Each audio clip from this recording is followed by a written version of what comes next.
but we looked at Muslim heroes. And here we have a glimpse at the lives of some of the Muslim heroes. I'll hand over to Zain. Assalamu alaikum wa rahmatullahi wa barakatuh.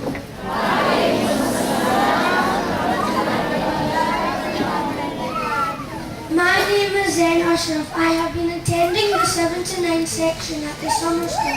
Our main topic was the Muslim heroes. We looked at the life of the Khalifas. Hazrat Abu Bakr Siddiq radiallahu anhu, Hazrat Umar ibn al-Khattab radiallahu anhu, Hazrat Uthman ibn Affan radiallahu anhu, and Hazrat Ali ibn Abi Talib radiallahu anhu. And now here is Usama to tell us a little bit about Hazrat Ali. Hazrat Ali ibn Abi Talib had many qualities: courage, truthfulness and intelligence. Ali radiallahu anhu was known as the gate of knowledge. He said, "You will have to guard your wealth, knowledge will guard you." If we have gained knowledge, it will help us to stop getting in trouble and keep us on the straight path. When the Prophet Muhammad and Abu Bakr took refuge in the cave of Thawr, Allah saved them from their enemies. That night when they stayed in the cave, the Prophet fell asleep, but Abu Bakr stayed awake. Abu Bakr saw a hole in the wall. He put his foot in front of it to stop any creature coming out of it. Suddenly a snake bit in his foot. Abu Bakr did not move his foot because the Prophet's head was on his lap and he did not want to disturb him. His pain was so much that tears came down his face and fell on the Prophet's face, who woke up and found out what happened. He put his saliva on the foot of Abu Bakr, which was away. That was the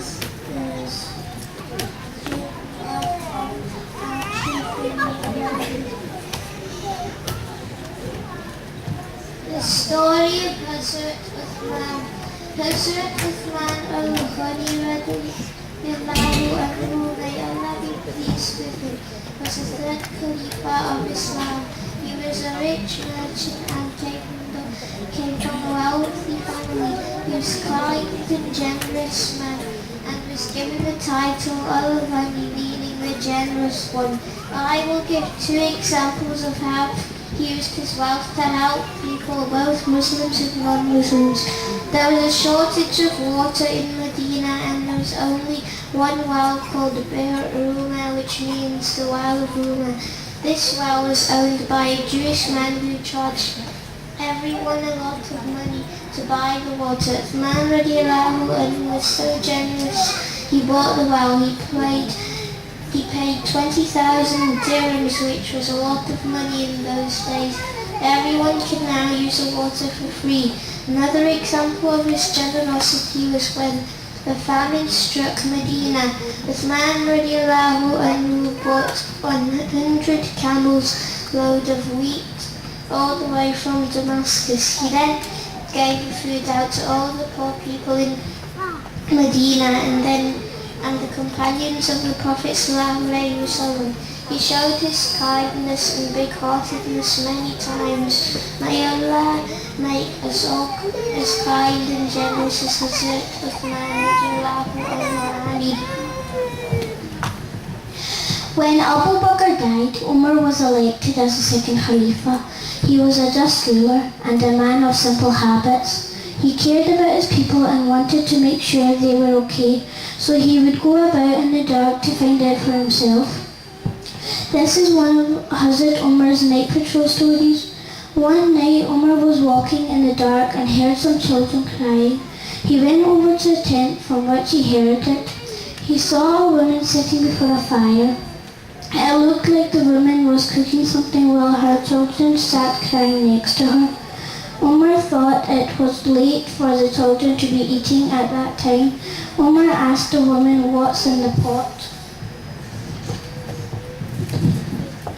She told him that there was nothing to eat at home, so she had put some stones in the pot full of water to make the children think that food would be ready soon.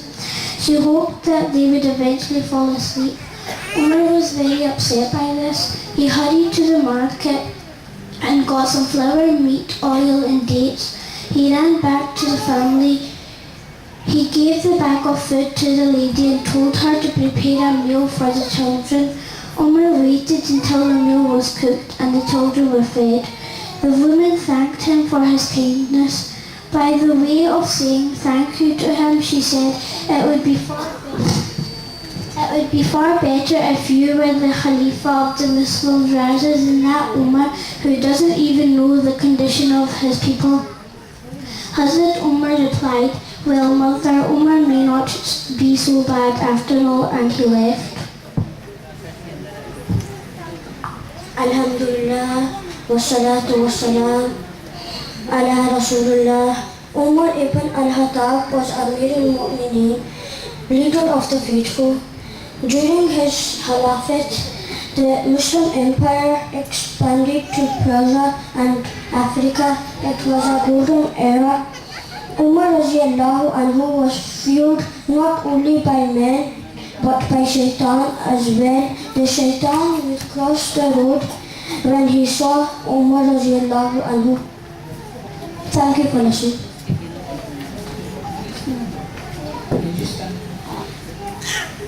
Allahi wa barakatuh.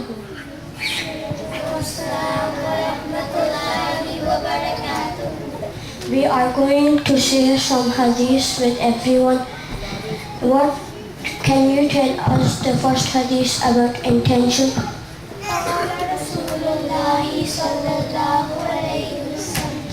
Innamal a'malu binniyat. And can you tell us the meaning? On your intentions. Can you tell us the next hadith?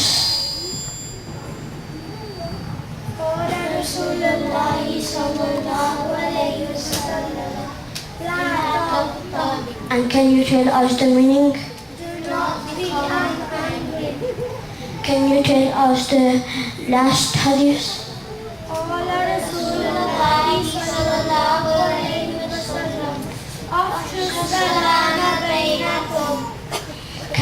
And can you tell us the meaning? Thank you for listening.